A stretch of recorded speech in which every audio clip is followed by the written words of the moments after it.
Welcome, everyone, to a sunny day in Columbus, Ohio, where we're bringing you the Pat MacAFeebas show. I think it's week 6. Yes, it is week 6, and we are not, in fact, joined alone today. We are joined by the coach of the Miami Durant himself, Kyle. Kyle, would you like to say hi? How's it going, viewers? I'm excited to be here and I'm very thankful for the opportunity. Yep, and so we got a picture of Kyle, as you can see, probably the most ripped person in the league and a known Sun enjoyer. Skylar, you have anything to say about our guest host? Yeah, I mean Kyle is he's a proven draft player. I think he's definitely one of the most talented coaches in this league. And Kyle, I'd love to hear your thoughts on your team and how your season's been going. Oh man, first of all, you guys flatter me too much. And then, second, getting into my team. I know that this season has looked a little rough. I know that there have been some times where, some people have been doubting the Miami Durant, but I think that on the hero's journey, you need to have the most tragic experience. You need to have, the life or death situation in order to be reborn and to reach that status as a hero. So I think my team has fought tooth and nail, uh, to be back at 3-3, hoping after week 7 to be 4-3. And I think that with the new members that we've picked up on the team in Sandy Shocks, who I've never gotten the chance to work with before, very excited for that, and Roaring Moon, which I know that a lot of people will say that, like, Roaring Moon, Kyle, you guys don't have the best history, but all that's in the past. There's no more roaring mid. It's only roaring moon. From here on out, I'm gonna say it. The moon will be roaring. Dang. Well, that is I guess good Kyle, because my next question for you too is that I know that Screamtail has had some difficulties playing by the rules in this league, and so we were wondering what kind of resources you guys have offered him to help clean up his game a little bit. Look, I really don't want to touch on this PED scandal. One, because it's completely fabricated, and two, because I think that the sooner we put it behind us, the more we can focus on what's actually important, which is what happened this week in BPDL. Sure. All right.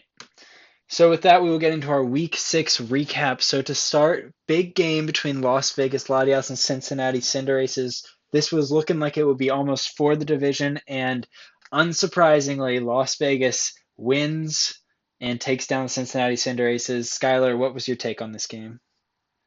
The big man stays winning. I think that's something that I expected to see out of this season. So I'm glad to see my boy Nico doing well. Couldn't agree more. Kyle, any thoughts on this? Look, I think that Nico is an amazing player, and I think that a lot of people really underestimate him. So I'm really glad that now with this win, especially people are saying that, damn, he's actually a very good player, and I doubted his coaching abilities, and that was my mistake. Yeah, I mean, it's good to see him out there. Next up, we got the Baltimore Typhlosions defeat the Florida Bulldog in a game commonly referred to as El Clasico. Skylar, what'd you see here? And were you surprised that the underdog, like significant underdog, Baltimore Typhlosions got the win? Yeah, I mean that was a very big W for the Lotion, and so I know they've been working hard this season, and so I think it's nice to see it finally pay off. For sure. Kyle, what'd you see in this game? Well, actually, I have a lot of material prepared, so I don't want to, spoil anything. But one thing I do For want to sure. say is that I apologize to my fellow Latino viewers. I did not proofread this slide. El Clasico should only have one S, and there should be an accent above the A. So please forgive us. Well, some of us don't speak Spanish. So, moving I do on, appreciate the effort. I do appreciate the effort. the Chennai Super Kingdras actually have a massive coaching change mid-season, and will the man himself tell us about this coaching change? Yeah, I mean I think we'll get into it a little bit later on, but I'm dusting off the old gauntlets and getting ready to throw down one more time to try to help the Kingdras get back into this thing. Kyle, what are your thoughts on this coaching change, and are you a little scared of the Chennai Super Kingdras now? Look, I'm gonna be honest. I was actually a big supporter of the Super Kingdras. I thought Rudy had a lot of raw talent, but the constant losses just really weighed on him. So I guess in terms of like would I have liked to see Rudy stay? Absolutely. But in terms of seeing Skylar piloting this team, I could not be more excited, especially for a match into J-Lick. For sure, for sure. And there will be quite a bit more on that as this show goes on. Next up, we got Delphox. Assuming it doesn't go well, actually, Delphox cannot lose the kill leader at this point as it is up 6 kills and 1 death on the next player. And the tiebreaker that comes down to, even if it were tied, if Tornadus gets 6 kills and Delphox gets 1 death, the tiebreaker is going to be the fact that Delphox is in the Scarlet League and Tornadus is in the Gray League. So it has solidified itself as the #1 kill leader. Skylar, what do you think about this? Yeah, I think that the only way that Delphox could go down is if we see some big plays from the Palmot. And by big plays, I mean an 07. And I Wow. think I think that's good. That's. I don't think Palmot is even relevant in this matchup coming up. I believe I did not check, so don't quote me on that. But I think that thanks to Palmot sitting on the bench for this next week, Delphox has no way to lose, and I'm here for it. You're very right. Kyle, you in fact are playing the second place Tornadus Therian this week. What are your thoughts on this Delphox claiming the kill leader? All I'm going to say is Delphox is a very underrated player, and I think that after this season, a lot of people are going to start clamoring to see a lot more action from Delphox. Oh, for sure. Delphox is Next, absolutely a kid who was a big winner from the Terra changes too, and so I think it's fun to see guys like him circling back to be much better once again. for sure. I think Delphox has just had an amazing season, and you really like to see it out of a starter Pokemon too. So this is a big game. Beaver Creek beats Ottoville. This was one heavily discussed on the show last week, but this puts Ottoville out of the playoffs and Beaver Creek in, which we will discuss later. I mean, this game was it was huge. It was massive, some would say. Skylar, what were your thoughts on this result? Well, this massive game, I think that I think personally for me, I was happy to see Beaver Creek get to go out and play. Because they've had some bomb threat scandals and matches getting canceled, and For sure. so I'm so happy to see Beaver Creek out there doing what they love. I couldn't agree more. Kyle, did you have any thoughts on this amazing game between Beaver Creek and Ottoville? I'm just saying, if Beaver Creek had actually played all of its matches, I don't think it's far-fetched to say that there is a chance that they could be 6-0 right now. I mean, I couldn't agree more. They are doing extremely well in matches that they actually play. They pretty much only lose when they forfeit. Um, so, yeah. And final big point this week, the Cleveland Zygardians clinched their division with a win plus a Florida Boulder loss, which did happen. And so they are the first team to clinch a division. Skylar, what are your thoughts on this? I said it week one. I said the Zygardians are gonna win their division, and look what happened. Yeah, I mean, that was one of your few accurate predictions. I'll give you that. One of my many accurate predictions, actually. Yeah, you're right. I don't see Samurott on the kill leaderboards right now. So I'll give you that one too. Kyle, what are your thoughts on this? I'm not surprised. The Zygardians are a very excellent team, and they're going to be an excellent team for a lot longer. So, I'm looking forward to fighting them in the playoffs, if not the finals. That's good to hear. Good to hear. Good to hear. All right, and moving on from this, we got a playoff picture update. So as you can see, I'm using the go line by line feature of Google Slides. So to start off, we've got 5 teams that have clinched the playoffs: Pyroral Challengers, Columbus Cloudsires, Las Vegas Latias, Dayton Dragonites, and Cleveland Zygardians, who have also clinched their division, as we talked about. Skylar, are there any teams that you're surprised clinched the division, not the division, but clinched the playoffs a week before the playoffs start? Um, Honestly, I think no. I think every single one of these coaches are ones that I would have expected to have been in the playoffs. And so for our first set here, I am not surprised at all.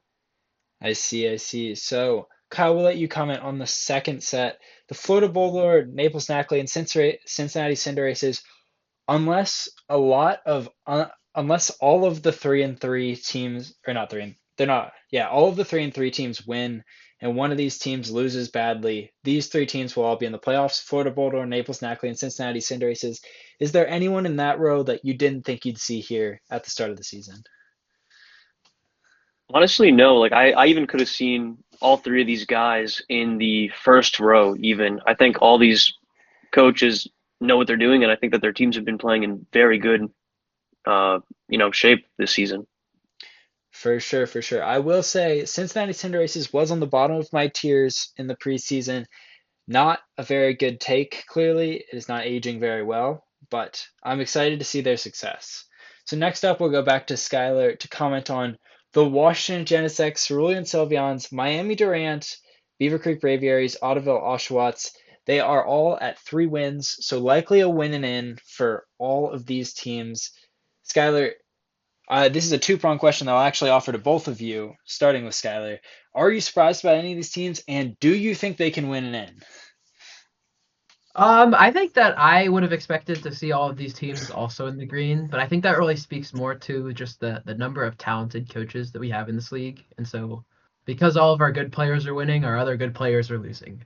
And I think there's just so much talent here that um they're just it's not even that they're doing bad, it's just that the rest of the league is so skilled and so talented. Um and I don't remember what the second part of your question. Do you think that these teams can get that win? Are there any specifically you think can't or can get that win?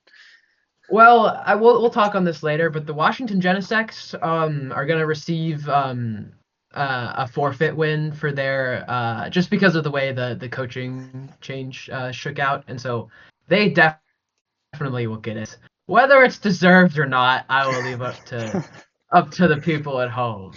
Um, but yeah, I think that as I said, all of these coaches are highly talented.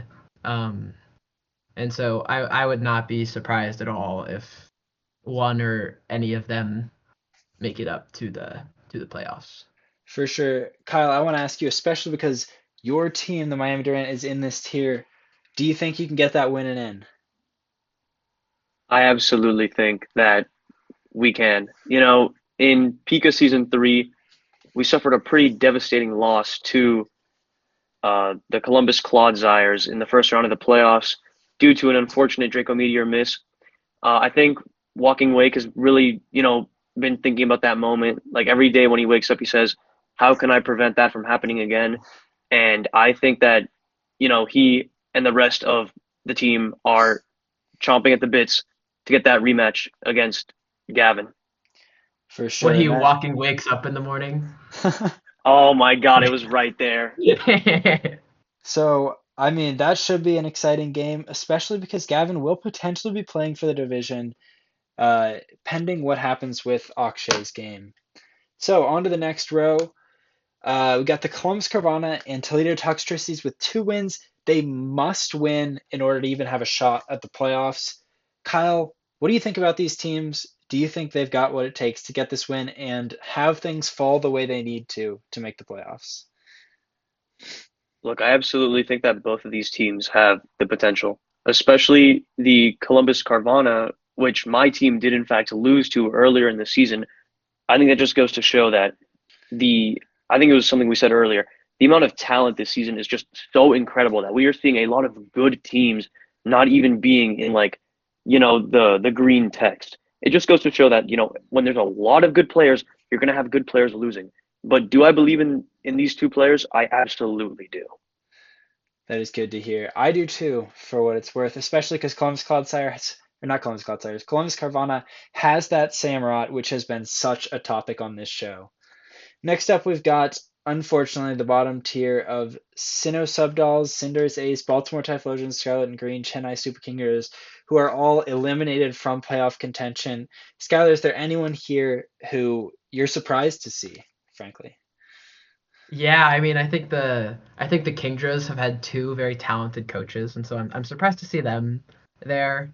Um, but other than that, I think like as I said before, it's just everyone in this league is so talented, and so this is really there are maybe just a couple games that our coaches got unlucky or just didn't have time to prepare for, and so I think that not like I think every single coach that has been eliminated from the playoffs at this point is actually very talented, and so I think if you have been eliminated at this point, that is no reason to feel discouraged or anything, just because the league has so much skill.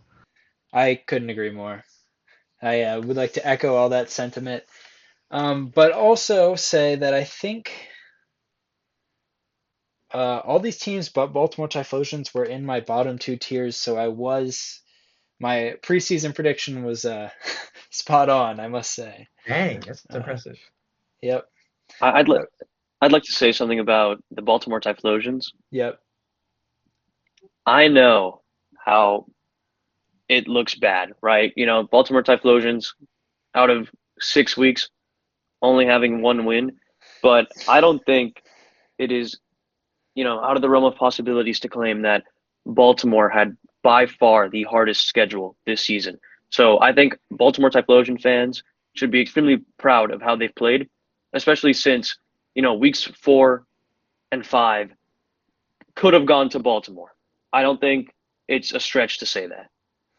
All right, well, that is encouraging, and we're excited to see Typhlosions bounce back next season with hopefully a little easier of a schedule. But we will move on to the actual playoff picture. So we got the bracket here. It's not set in stone yet. Obviously, we discussed there's 5 teams here that are guaranteed playoff spots, but none of the buys besides the Cleveland Sky Guardians are guaranteed. Skylar, is there any matchups that jump out to you on this I page? feel like it Sorry. looks exactly the same as last week. It Could be doesn't wrong, quite but because Ottoville Auschwitz got knocked out for um, Beaver Creek Braviaries, wherever they are. So I think it was only the 12 seed that changed. But yeah. I was gonna say, I was like, I feel like I saw the Cinderaces and the Genesects in that big high Yes. profile twin v twin game there. Um, Yeah, but I yeah, mean, I think the entire bracket looks very solid, and I don't think there's no easy way to the finals here. It's gonna be a tough grind from any position you start. I have to agree. Kyle, do you have any thoughts on matchups you're excited to see? I Before we talk about that, I actually want to talk about how unfortunate this current schedule is for members of Operation Jamtown. Like we have in the seed 6 versus seed 11, obviously Kevin versus myself, but then the winner of that has to play Rom, another member of Operation Jamtown. And then if we go down to the seed 7 and 10 match, we have Alex and repping the Florida Bulldog, and if he wins, he has to play the Pi Royal Challengers Bengaluru, coaches Akshay, again, another Operation Jamtown showdown. So just a really unfortunate schedule for Operation Jamtown fans. Kyle, I'm Well, receiving a call from higher up, and they're telling me to say to you, "Womp womp." Do you have any response for them? If the higher ups want to say womp womp, that's fine. I'm just pointing it out that, it is unfortunate for Operation Jamtown fans. Like, yes, you do get these very exciting matches, but you get a limited amount of matches. So maybe, upper management should, focus on running the league instead of criticizing the guest host on the Pat MacAFeebas show. But that's just me. That's just me. And then in terms of matches I'm excited to see, I think that Columbus Clodsires versus Beaver Creek, super exciting, super engaging, super critical match. I think that, a showdown between me and Kevin is always super hype. Normally, it always happens the last week of the regular season. So seeing it in the first week of the playoffs would not be surprising at all. I also think that, regardless of who wins that matchup, going against the Naples Nackley is super exciting because Rom just recently won Pika Season 3. So that's going to be a showdown and a half. So yeah, I mean, I could keep going, and say something really exciting about every matchup. But I think for sure, regardless of who wins the seed 6 versus seed 11 fight. That match with Rom is going to be electric. For sure. All right. Well, let's move on to some important matches for week 7, and almost everyone is important as we were discussing. But I just want to highlight specifically Miami Durant versus Columbus Cloudsiders because we have Kyle here. This could be division deciding for the Columbus Cloudsiders and playoff deciding for the Miami Durant. It's a huge match, but also what you should note is that no 3-win teams are playing each other. So it is mathematically possible for a 4-win team to be eliminated from the playoffs. Skylar, do you have any thoughts on this whole situation? Yeah, I mean, I think I'm not shocked that this league is coming down to the final week and the final game. There's so many good players, and yeah, I have had a fun time watching it all. For sure. Kyle, anything you want to say about it? Yeah, I'm most excited for the Cerulean Sylveons match. I think that both those players were criminally underrated going to the season. So, seeing the success that they've had is pretty amazing, and I'm super looking forward to that matchup specifically. That is good to hear. All right. With that, we'll move on to another episode in the Genesex Articuno beef, which only gets hotter this week. So the Genesex win, massive bulk up Palafin sweep, and Articuno comments with some fighting words on Twitter saying, Palafin schmalafin, if only you weren't playing poverty sub-legendaries like Tinglu and Wochien. See you next week. And Skylar, do you have any comments on this? Articuno's putting his money where his mouth is. He's coming to play next week. He's fired up. He's got the entire locker room fired up, and so I think he finally gets his shot. He's coming off the couch. He put the chips down, and he's probably 100 pounds heavier and ready to go, Jalik. So let me tell you, James, watch out. Kyle, do you have any comments on this ongoing Articuno beef? I'm going to keep it simple. Articuno, you talk a big game, but can you make the big plays? And we will find out this week in its matchup as a member of the Chennai Super Kingdras. So big news. Chennai Super Kingdras move on from their old coach onto our very own host, Skylar. Skylar, do you want to take it away with this slide? Yeah, I mean, I guess let's just talk about the background, right? I was sitting in my office over spring break, as you do, and there was a knock on my door, and in walked the owner of the Chennai Super Kingdras in Articuno, and they sat down and they talked to me. They're like, our coach is leaving, and so as one of the few coaches who is currently not competing in the league right now, there's not a whole lot of competition for the spot, let me just say.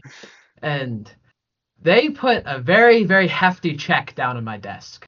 And the number of zeros on that check was enough to make anyone's eyes pop out. And they offered me a heck of a lot of money to come in and revamp the team for this last week because Articuno saw his shot to get in and really show Jalik who's the boss. And so I'm gonna do my best to give Articuno his glory moment where he can really show Jalik what poverty looks like. I mean, that is honestly exciting, and I am so excited to see that match. Kyle, are you as excited as I am? I see a Chi-Yu, I see a Goldango, I see a Toxapex, I see a lot of big names. I have my doubts that Articuno will be a standout. However, I would like to be proved wrong. I think that, Articuno has been training a lot, apparently. Putting on 100 pounds isn't easy. So, let's hope that hard work pays off. All right. The flightless and flightless bird. Articuno will not be taking any damage from Heavy Slam this week. Okay, so yes, just Coach Skylar, if you want to talk about your other affiliations in the Sure. Pokemon Draft League world. As many of you may know, that I am the head coach of the San Francisco 999ers, and as part of this deal, they actually are currently playing in the lower leagues right now, and they're doing really well. After getting relegated after peak of season 3, they've been working their way back up to the big leagues, and I think the word on the street is that they might almost be ready to go again. Um, and then the other team I co-own too is the Cincinnati Crimson Chinnaroars, and they also are a team that has been they're much more of like a Savannah Banana type team where they're there to be goofy and they dance on the field and they have fun. And so that's been a fun passion project for me to work on. And so part of me taking over this other team is that I'm not bringing in my current two brands, and instead we're rebranding the Super Kingdras to a new team. That we are. Do you want to talk about the Atlanta Yes, Mud Braves? the Atlanta Mud Braves. We're moving our headquarters for this last week and getting ready to take on the Washington Genesects. And so we're ready to throw down, led by our captain and our mascot here, Mr. Mudsdale from the Atlanta Mud Braves. And yeah, this has been a big project in the last week. And as I said, they had a lot of money, and so fortunately we were able to make this happen. Honestly, I'm so excited to see this team finish the season. And I'm excited to see my very own co-host take the field like he did back in his glory days. Kyle, what do you think about this team? Will it be scary? I think it's going to be extremely scary. And, as someone who believes that Jalick should paylick, I'm I'm anticipating a paylick. And we would love to see it. All right, so the Mudbraves, in fact, have shuffled up pretty much their entire team. Skylar, again, since you're the coach, do you want to discuss this? I'm not gonna lie to you. I'd like to thank my assistants Nico and Gavin really for making most of the personnel changes. I was like, you guys know what's up. You guys do what's gonna be the best look for our team, and so I let them manage that. That's a little. I don't really get involved with the knee in the dirt, like all the dirty, messy stuff. And so I am staying up here in the coach's office for right now. And so that those trades were made by the lower downs. And so thank you, Nico and Gavin, for your help. That makes sense. Makes sense. All right, and now since we've discussed this, we will move on to our next big story that Las Vegas, who do run the league, wins despite a freeze. No team who's been frozen, as far as I'm pretty sure, no team who has been frozen has won a game until now. Reddit is on fire with the league is rigged conversation. Kyle, can you comment on this? As someone who was able to best Nico this season, I think that it's going to take a lot more than just a freeze if you want to beat him. I understand that a lot of people are saying, it's rigged, it's rigged. How did the commissioner win when everybody else who's gotten frozen has lost? It's because it takes a lot more to take down the commissioner. Very good coach, very good team. So, if you think that you can get by with just a rinky-dink little freeze, you're very mistaken. Interesting. Now, I just think the whole league is rigged. What are your thoughts, Skylar? Yeah. Are you guys familiar with the ability Thick Fat? I am. I am. Did you know that it makes you resist ice type moves? I did. And fire type moves. I would not go after the big man with ice type moves, is all I'm saying. And so I think that Ooh. I am not surprised that the freeze was not enough to slow him down. Now, that is a really good take, actually. But yes, Las Vegas has won and clinched the playoffs. So on to our next. Oh, it's a Who's That Pokemon? Okay. So, this Pokemon could potentially be described as the GOAT, but its current stats are 4 kills to 4 deaths. I mean, Kyle, this question will be solely directed to you. Who's that well, actually, is this Pokemon the GOAT, do you think? Despite these stats, but it has provided, some would say, some team support. I think that regardless of what the naysayers may say, Goat Cole is the GOAT. So you think this Goat Cole Pokemon is the and I GOAT? have, I do. Goat Cole and I have had a very, very long history. You know, Goat Cole and I have worked together in every single season of draft I've ever done, with the exception of a doubles season where Goat Cole was sniped, and Goat Cole is just very he is the kind of guy that always puts his team before him. Even in the darkest hours after the toughest losses, Gokul is always the one saying, we play to win the game, but winning isn't everything.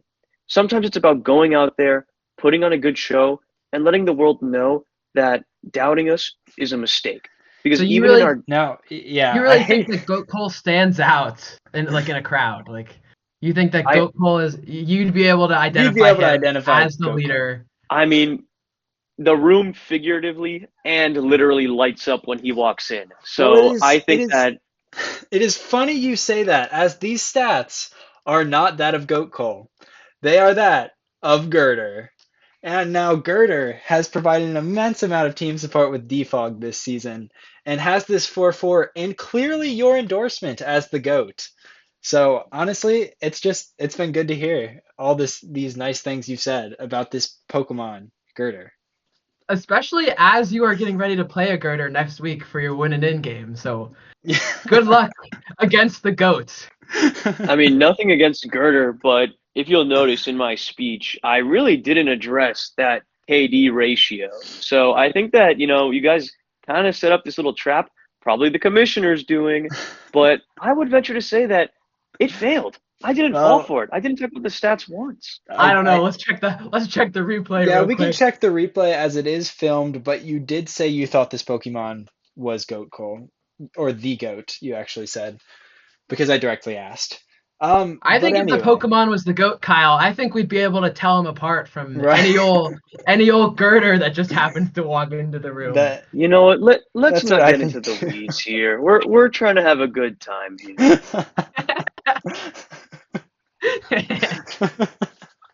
Okay. So as we know, Girder is the goat. But next up, we've got a segment just for our guest host Kyle called Kyle's Goofiest Goober. Kyle, do you want to take this away? Oh, I would love to discuss my goofy goobers. So, Alex and Danny, very storied history. At points, they've been enemies. At points, they've been the best of friends. Every time they play each other, it is a delight, to say the least. However, I would like to break down their most recent match and talk about where I think these teams went wrong, and then crown the goofiest goober. All right, so props to Danny to start. Sunny Day Screamtail, very cool set. I dig it a lot. And I just want to say before I continue, very early on in that game, there was a sighting from none other than Big Man Vic, who some of you probably do not know because Vic doesn't hang out in the BPDL circles. However, he is a very good draft league player. And he said, I love you to Danny towards the start of that match. And lo and behold, Danny goes on to win. So I think Danny had a lot of people in his corner backing him up. But back to the actual game, the ice spinner read to Oko the Kilowattrel, excellent work. I think Danny recognized the importance of getting rid of that Kilowattrel.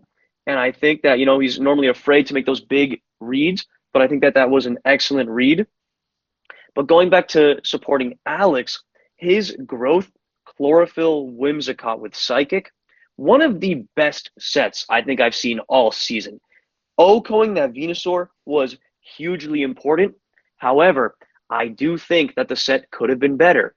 I think that if we got rid of U-turn and we instead had a way to, stall out sun turns, because Whimsicott's pretty fast, so, you don't really need those sun turns after a while, hurt the rest of Danny's team and then put sub and leech seed on there, or maybe sub protect or leech seed protect.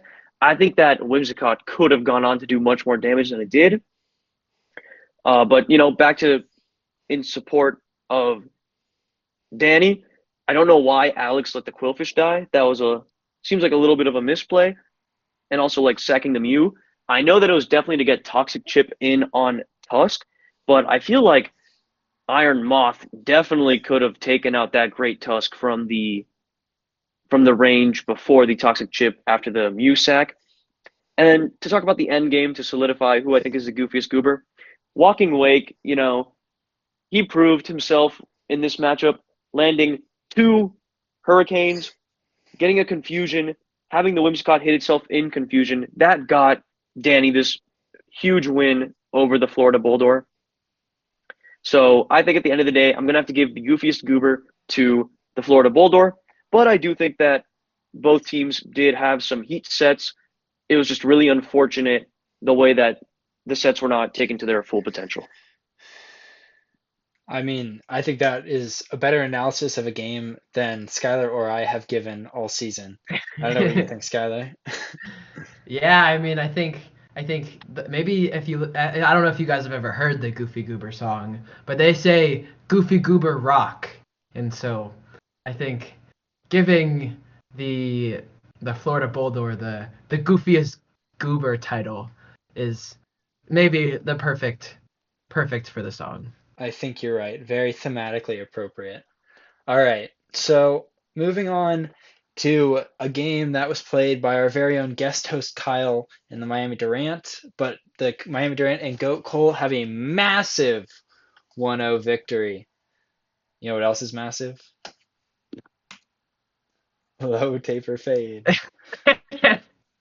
This meme is still massive. And if anyone says otherwise, you tell them no. You stand up for what's right, for what's massive.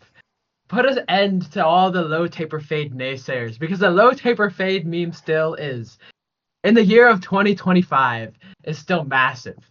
It I is. got to agree with that. I got to agree with that. But if we can go back to that Yeah. game real quick, because I think it's a, I this game was also massive, like we were saying, and I'd like to explain why. So, to be honest, I think that this was a pretty big make or break game for the team.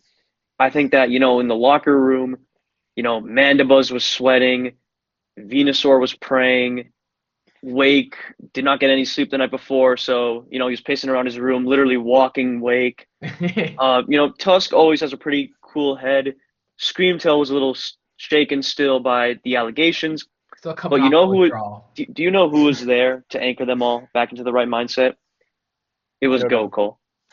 It was Gokul. And, Gokul, he said something really important to the team as soon as they went out there. He said, regardless of if we win or lose, we did our best.